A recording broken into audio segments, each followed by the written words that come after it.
The CBS Radio Mystery Theater presents...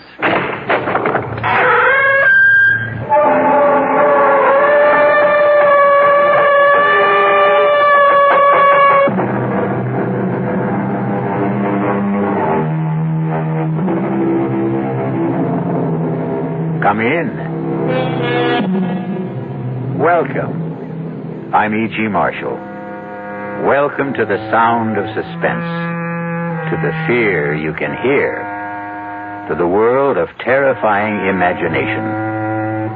They say, hell hath no fury like a woman scorned.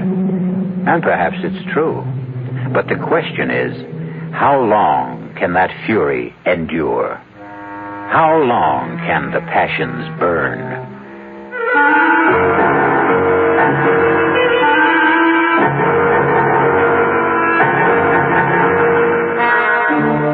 Our mystery drama, A Dream of Death, was written especially for the Mystery Theater by Sam Dan and stars Michael Tolan.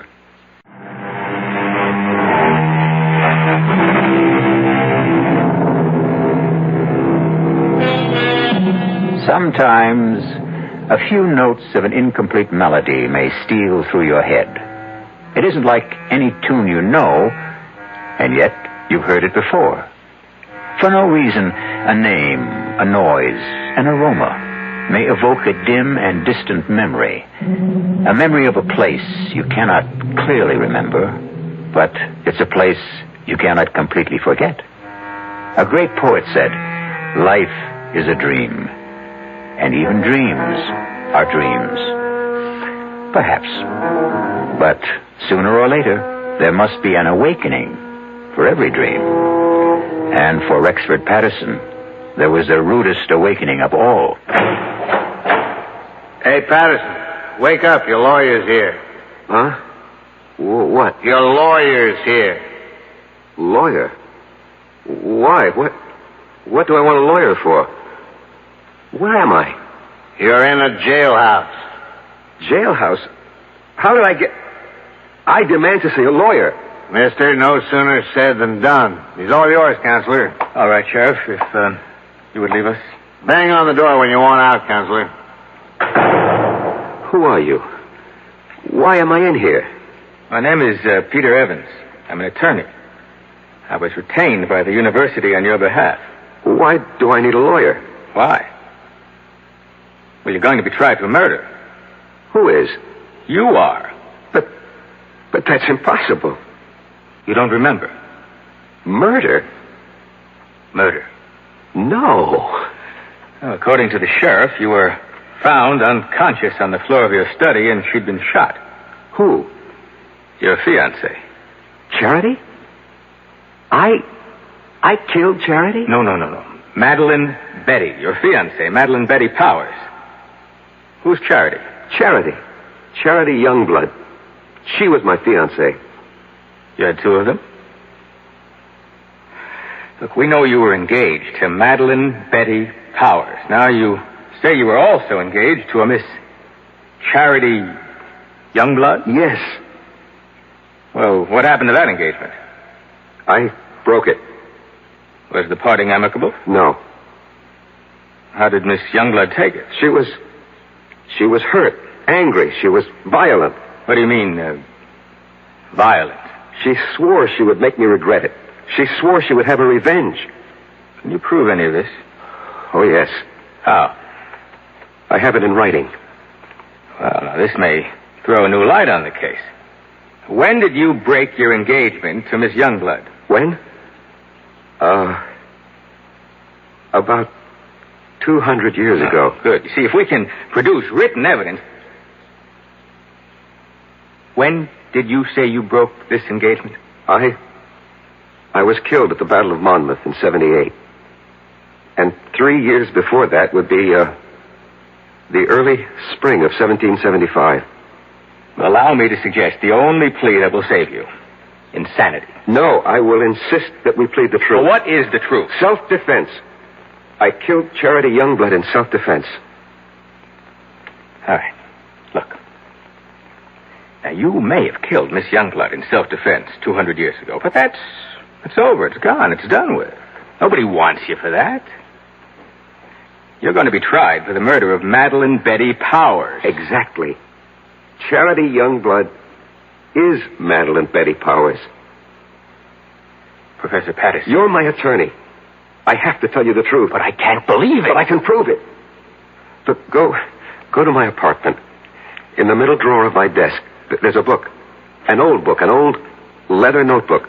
Bring it here. You'll see. You'll see for yourself. Proof.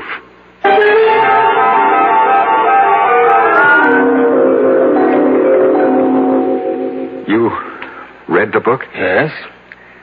It's a diary kept by a girl named Charity Youngblood, daughter of a Connecticut gunsmith during the Revolutionary War. She was jilted by a young officer named Eli Wallington. Naturally, she was quite upset about it. But where is the proof you promised me? I was that young officer. I was Eli Wallington. Look, Professor Patterson, if I'm to represent you, you'll simply have to tell me... The truth. I know the truth. But I tell you the truth and you refuse to believe me. It's impossible to believe you. Impossible. That's the key word. Well, today's commonplace was yesterday's impossibility. People said it was impossible to transplant a heart, impossible to walk on the moon. You're talking about reincarnation. Last summer, I stopped at an antique shop in central Connecticut. Heaped high on a counter was a pile of old pictures, letters, books. I picked up that little notebook, the one you're now holding. I read that name, that hand-lettered name, Charity Youngblood. And suddenly I felt as if I'd been stabbed through the heart. I knew that name. I knew that name. Please, Professor Patterson. No, don't tell me to be calm. Don't humor me. Just listen to me. I knew that name. I knew the girl. I knew the time. I knew the place. Turn to the page where she describes how he proposed to her. Just don't see how Just all of... do it. All right. This is what you want? Monday. Eli proposed marriage to me this morning. I read the name Eli. An electric shock ran through my system. I knew I was Eli. And the entire scene ran through my mind. Exactly as she wrote it in her diary. Exactly.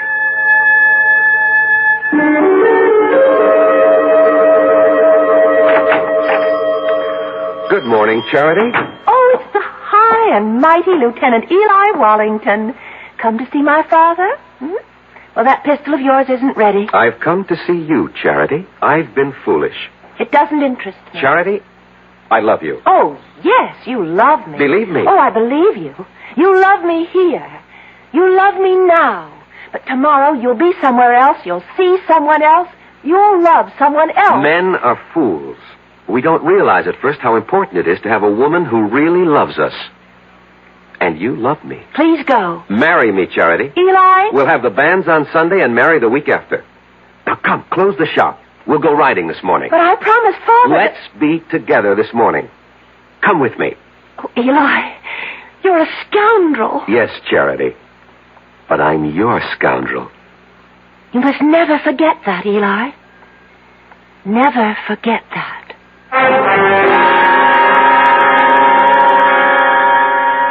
What are you trying to tell me, Professor Patterson? Don't you see, as Eli Wallington, I had lived through that scene. I knew how I felt. I loved her. How do you know you were Eli Wallington? How do we know you're Peter Evans? You just know, that's all. None of this is proof in a court of law. You can read in her diary. Yes, Sunday. This morning, the banns were read in the church. But Eli never married her. Do you know why? Because Charity was right. The very next week, Eli was somewhere else. He saw someone else. He loved someone else. He never saw Charity again. And 3 years later, he was dead at Monmouth. Turn to Charity's diary. See what she wrote when she heard the news of Eli's death. Here's the evidence you need to defend me in court. Read it. All right. Now, Friday. This morning, the Reverend Fallowfield came into the shop with news.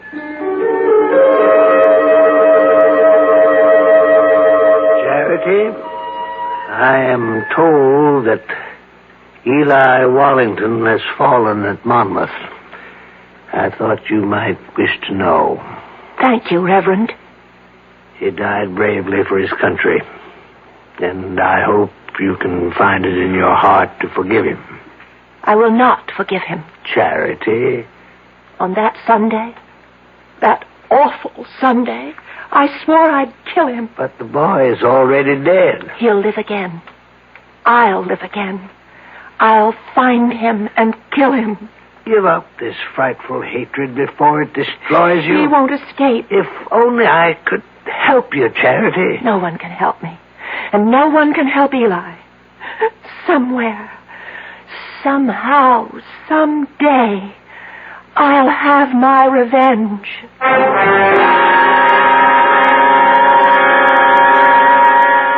And when I picked up that diary in the antique shop, Mr. Evans, I was almost frozen with terror. I knew I had come back. Why shouldn't she? But you know something? After a while, I began to laugh at myself. Why? Well, for the same reason you're probably laughing at me. After all, we live in the modern, rational 20th century.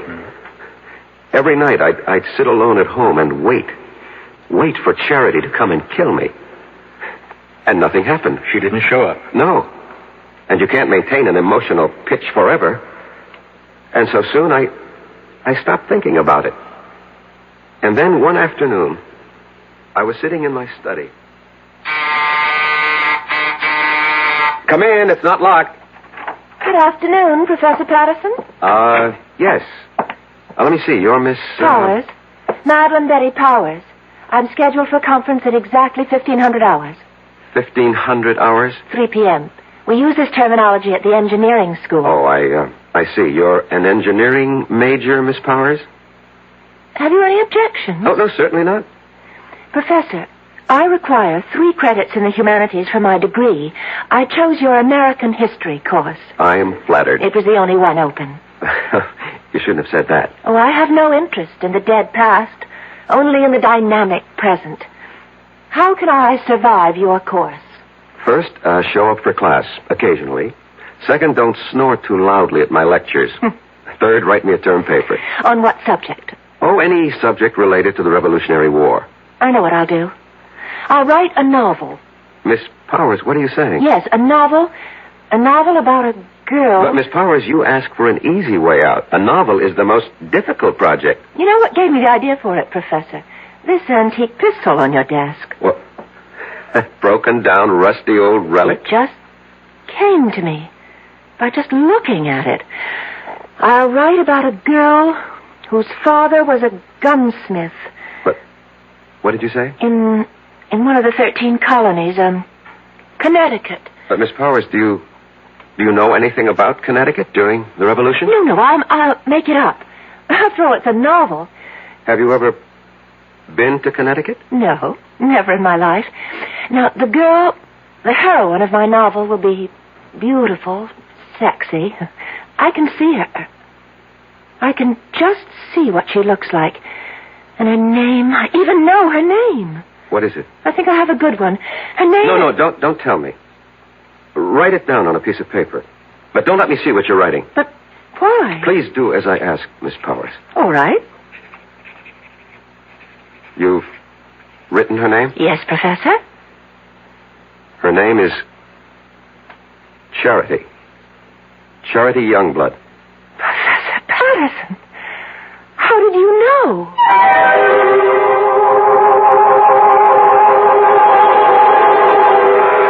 How does he know? Funny how these things work out, no? You can never tell who you'll come back as. Devil-may-care adventurer Eli Wallington becomes a serious, sober professor of history. Sexy Charity returns as a budding lady scientist. But she still has a mission.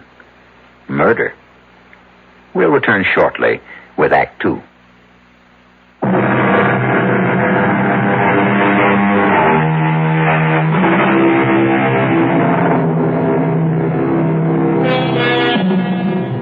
Professor Patterson, A quiet teacher of history is in jail, accused of killing his fiancée.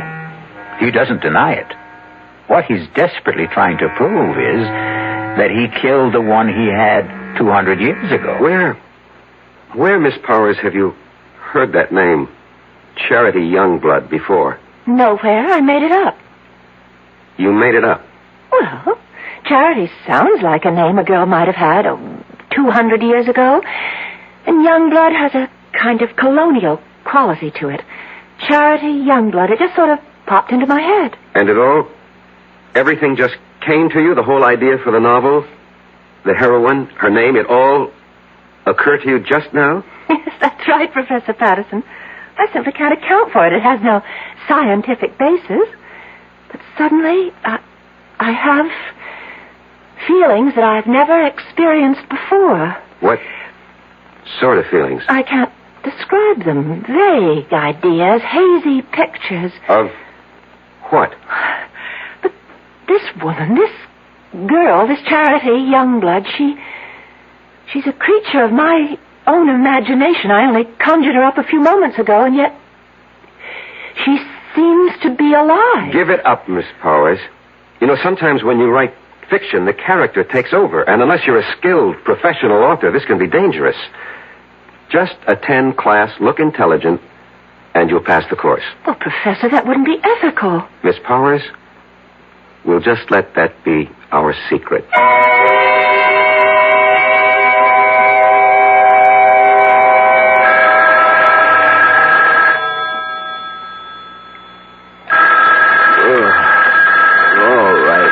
All right.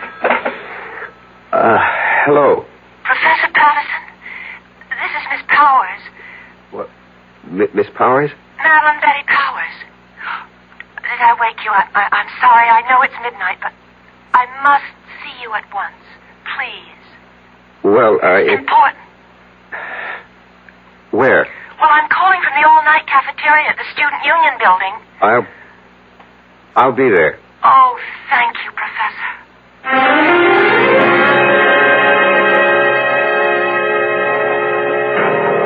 I had to see you. And I didn't think it would be proper for me to go to your apartment at this hour. Well, what seems to be the problem, Miss Powers? The story. The story? The story of Charity Youngblood. Well, I thought we decided to drop it. But that's the problem. I can't seem to get it out of my mind. Well, I'm sure you... It's taken over. I can't think of anything else. I'm obsessed by it.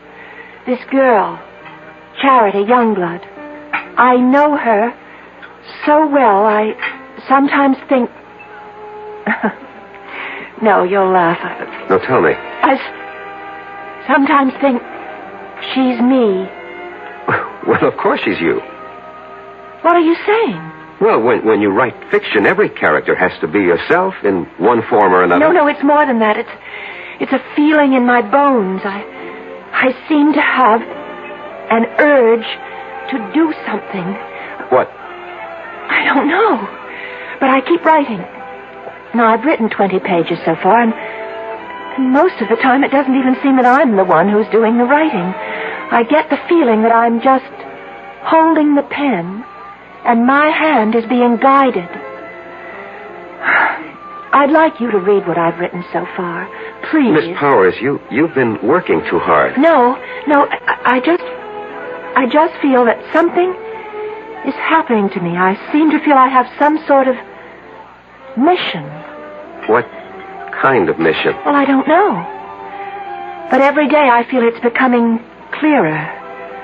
But I still have no idea of what it is.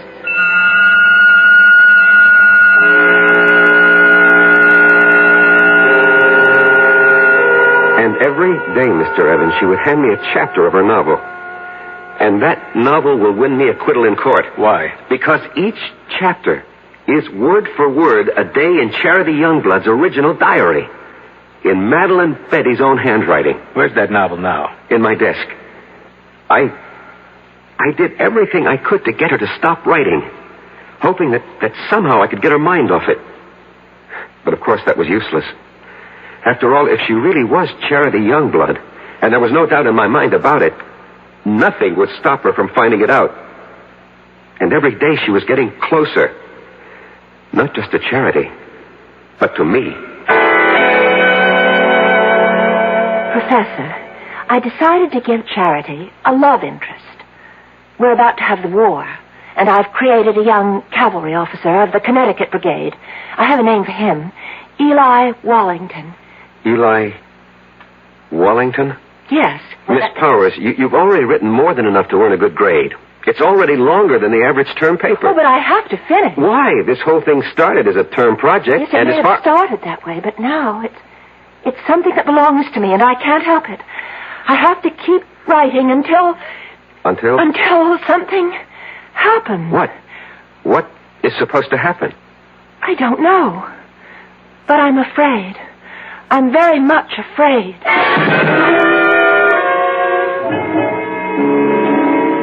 I was afraid too, Mr. Evans. Afraid that at any time she would suddenly realize that she wanted to kill me. But surely you realize... What? You mean I had nothing to be afraid of? Suppose someone's determined to kill you, and you know it. You tell me. You know what I think? Although it's academic now. I think you should have gone to a psychiatrist. I did. I went to the top. I went to the head of the Department of Psychiatry at the University Hospital.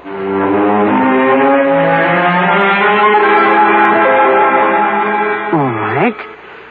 Now, let us see if we can delve into the core of these hallucinations. No, let's not, Dr. Laufer. You see, these are not hallucinations. No? No. These are matters of fact. I know them to be true. You're talking about reincarnation. Yes. And you obviously don't believe in it. That's hardly the point. It may exist, for all I know. However, if it does, then we have no way of knowing who we were in a past lifetime. Perhaps we had no way of knowing. Perhaps today, with heightened powers of communication, perhaps our modern scientific technology has upset certain natural balances. Whatever. The fact is, I know. If you know, you know.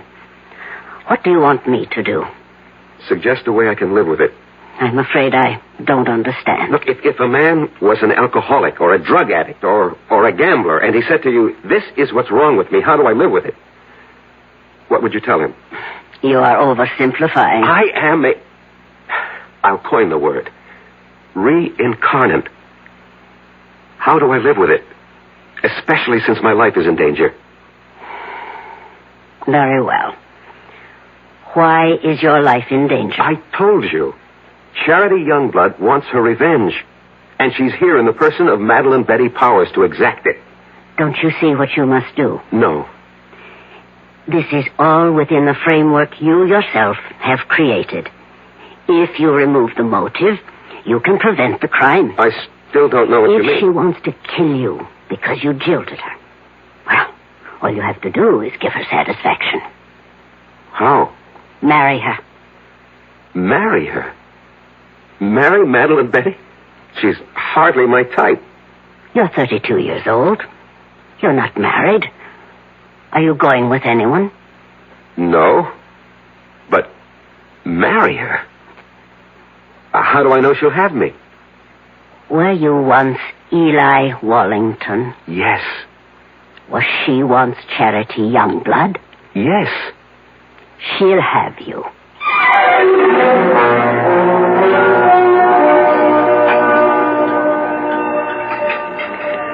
Oh, Professor Patterson, you really didn't have to take me to dinner. Well, our conference ran late. We have to eat. Well, I mean, to a place like this. Well, this is a very nice place. Or so I thought. Oh. Would you care to dance? Oh, no, thank you. I dance rather poorly. Oh, I can't believe that. Why can't you believe it?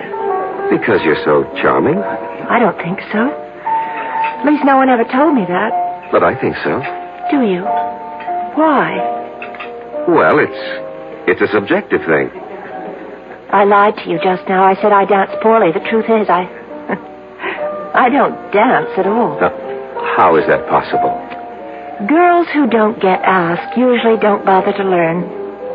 I don't know why I'm telling you all this. It's just that since the day I met you, I started thinking. I don't know how to describe it. Well, what were you thinking? Oh, crazy things. That is, for me. I suddenly wanted to write a book. Why, I'll never know. And I began thinking of a girl who lived hundreds of years ago in a place I'd never heard of. I can't understand it. Madeline Betty, maybe I can help you. Would you, Professor Patterson? Rex. Go on, say it. Call me Rex. Rex. I've also felt something since the time you walked into my study for conference. And I've been trying to analyze it. And I finally discovered what it is. It's love. Professor Patterson. Rex. And so I'm asking you, I hope that you will marry me. If you're going along with what Rex believes, they're playing the scene again. Rex and Madeline Betty have now reached the point where Eli proposed to Charity. Charity said yes, but will Madeline Betty? Yes or no will be the first word you will hear when we return shortly with Act 3.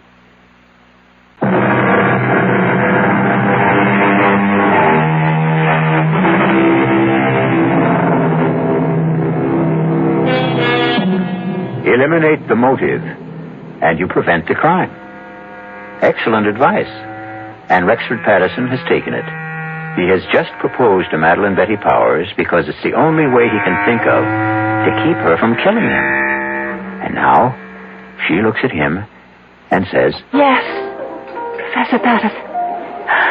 Yes. You can't agree to marry a man and call him Professor Patterson. Rex. I know it's sudden, Madeline Betty.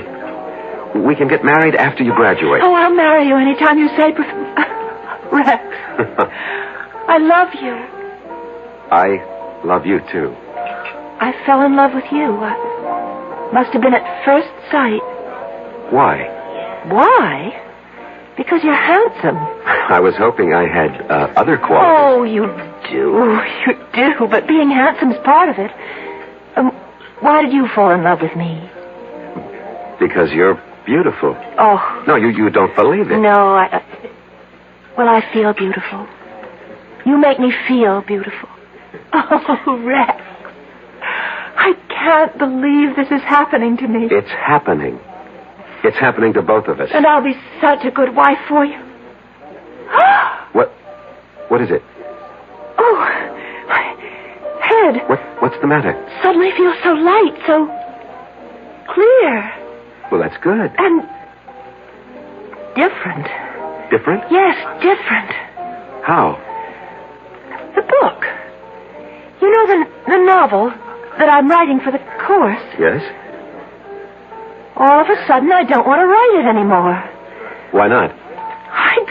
I don't know how it came into my head in the first place. Just as suddenly as it came, it's gone out. Gone out?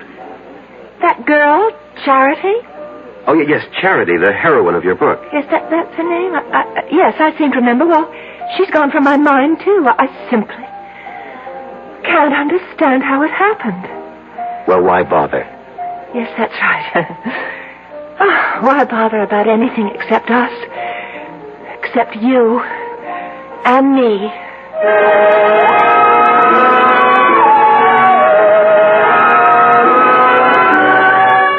So you proposed to a professor and you were accepted. She seemed happy. Apparently you were reconciled. What was the problem? The problem was, Mr. Evans, I didn't really love her. Just as Eli didn't really love Charity. But within the theory you'd set up... Don't call it a theory. It's a fact. Oh, whatever, but this is what you had to do. You had to marry the girl. And I tried hard. But she made it impossible. She was... What did she do? Nothing, really. She was just so grateful to me. You pay attention to a wallflower, and what you create for yourself is a clinging vine. A vine that can strangle and suffocate you. And besides... Yes? Besides, there was Susan Miller.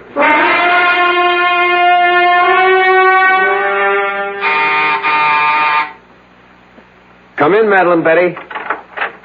I I'm not Madeline Betty, but I came in anyhow. Well, how do you do? Professor Patterson? Yes? I'm Susan Miller, of the English department. You're new here. Oh, I received my teaching appointment last week. Early American Lit. A favorite field of mine. Well, that's the scoop on campus. Anything early American, see Rex Patterson. I just thought we'd chat. Fix you a drink? A soft one. Naturally. Diet, if you have it. I'm watching my weight. Why? I think it's most attractive the way it is. Well, if you think so, I'll keep it that way. Did you know that General Burgoyne wrote a play? Yes, it was called Maid of the Oaks. And it was produced in New York during the Revolution. Yes, and I'll tell you who was in the cast.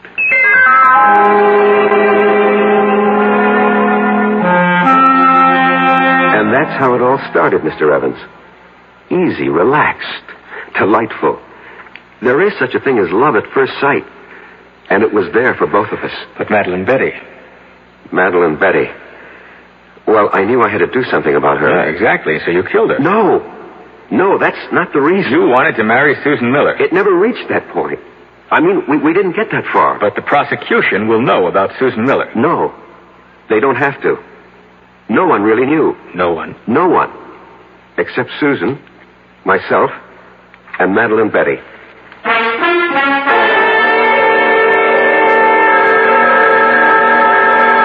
I'll get it.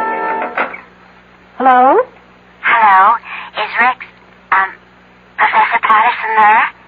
Oh, who's calling? This is Susan. Miss Susan Miller. Rex, it's for you, Miss Susan Miller. Oh, thank you, Madeline. Yes, Susan? Rex, how about a drive in the country?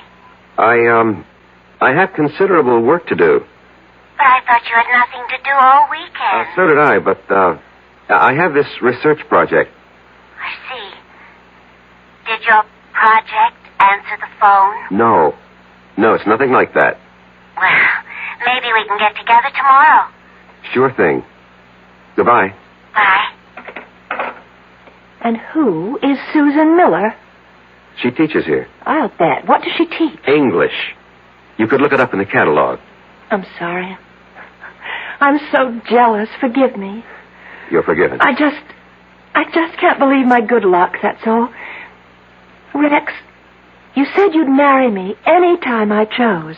Well, yes. Well, I choose now. Now? Well, next month. I want Mother and Dad and my sisters, and I have some cousins.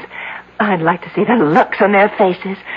The first Sunday next month. That's almost 4 weeks from now. Is that all right? Well, You haven't changed your mind, have you? But I had changed my mind, Doctor. I see. I wish I knew what doctors meant when they say, I see. Patterson, you are the one who set up the ground rules. You said she was Charity Youngblood, reincarnated to have her revenge. I know. I know. And using that, I suggested marriage. It was your only chance. I realize that, but you see, I really don't believe that anymore. You don't? I should have listened to you when you called it an hallucination. You agree with that now? I think I do. What caused this radical change? I'm in love. With whom? A woman. A woman? Yes, a woman. Not a girl, not an immature, neurotic girl, but a woman. A woman who is beautiful, intelligent, who has everything in common with me, who has something to offer me, just as I have something to offer her. And what of Madeline Betty or Charity Youngblood? Charity Youngblood was an adolescent delusion. You're hardly an adolescent. In many respects, I was. I fell in love with the idea of Charity Youngblood, this voluptuous creature, but... Yes. You grow up when you meet a real woman. As I said before, you're hardly a boy. It takes some of us longer than others. And Madeline Betty? What of her? She'll have to grow up, too. Somehow, all this, It doesn't seem fair to her. Life itself is unfair, Doctor. You make everything seem very neat. Somehow, I don't think you'll be able to unwrap the package as easily as you think.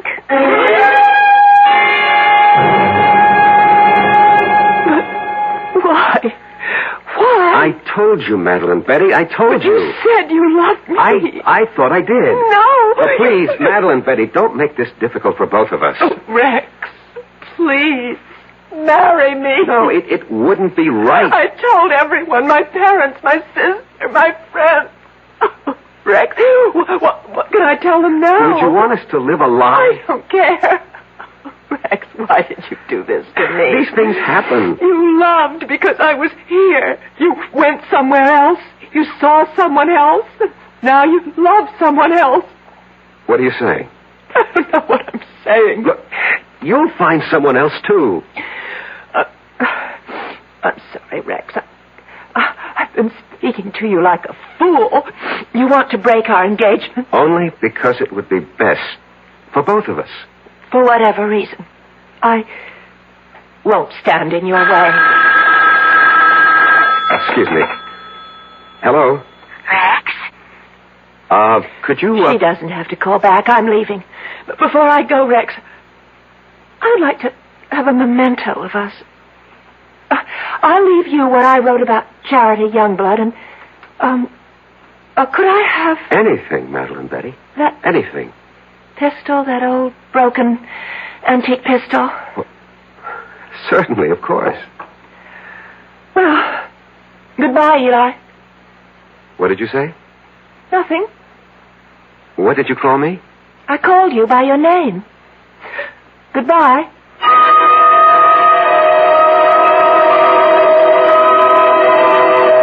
That night, Mr. Evans, she left the college. Her roommate called me and said Madeline Betty had disappeared. Didn't you feel that perhaps you should investigate? No. Well, to tell you the truth, I felt relieved. I thought she was embarrassed and had decided to go somewhere, and I forgot all about her. You forgot? How could you forget? Maybe I wanted to forget. Anyway, about a week later, I came home. It was late at night.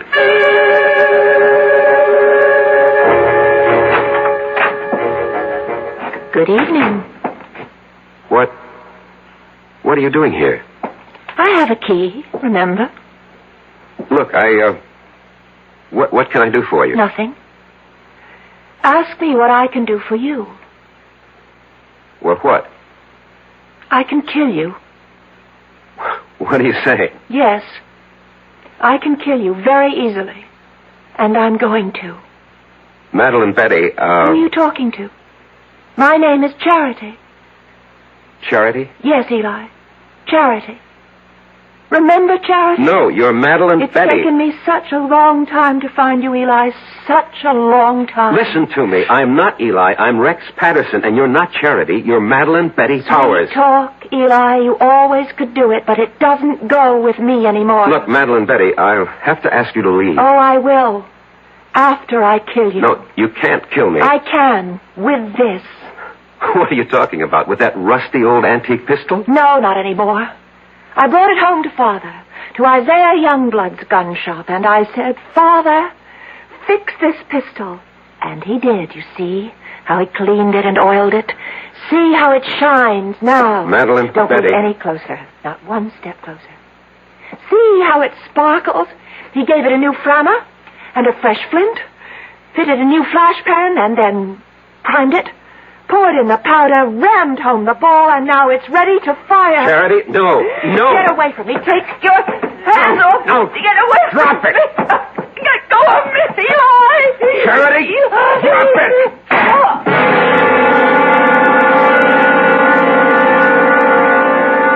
We struggled for the gun, and at the last second, the barrel must have turned toward her, and she pulled the trigger. And that's your defense. That's my defense. You want me to plead that defense? I want you to tell the jury exactly what happened, why it happened, and the way it happened. Show them the written proof. You're sure that's what you want me to do? Yes, I'm sure. I'm sure because it's the truth. Well, I hope the jury buys it. Would you have bought Professor Patterson's story? You would. A pity you weren't on the jury. Because 12 good men and true, actually 6 of them were women, deliberated for a full week and decided that Rex would have to pay the price. Not just the price for Madeline Betty, but also, as it turned out, the price for Charity. I'll be back shortly.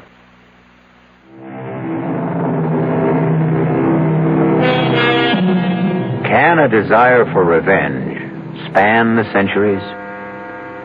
Not a comforting thought, exactly. It's all most of us can do to hew to the straight and narrow during one lifetime. If we're going to have to pay for the sins of other incarnations and existences, well, who has the price? But there is no price for our next meeting, when we shall enjoy another suspenseful experience. Our cast included Michael Tolan, Marion Seldes, E.V. Juster, Ira Lewis, and Robert Dryden. The entire production was under the direction of Hyman Brown. This is E.G. Marshall inviting you to return to our Mystery Theater for another adventure in the macabre. Until next time, pleasant dreams.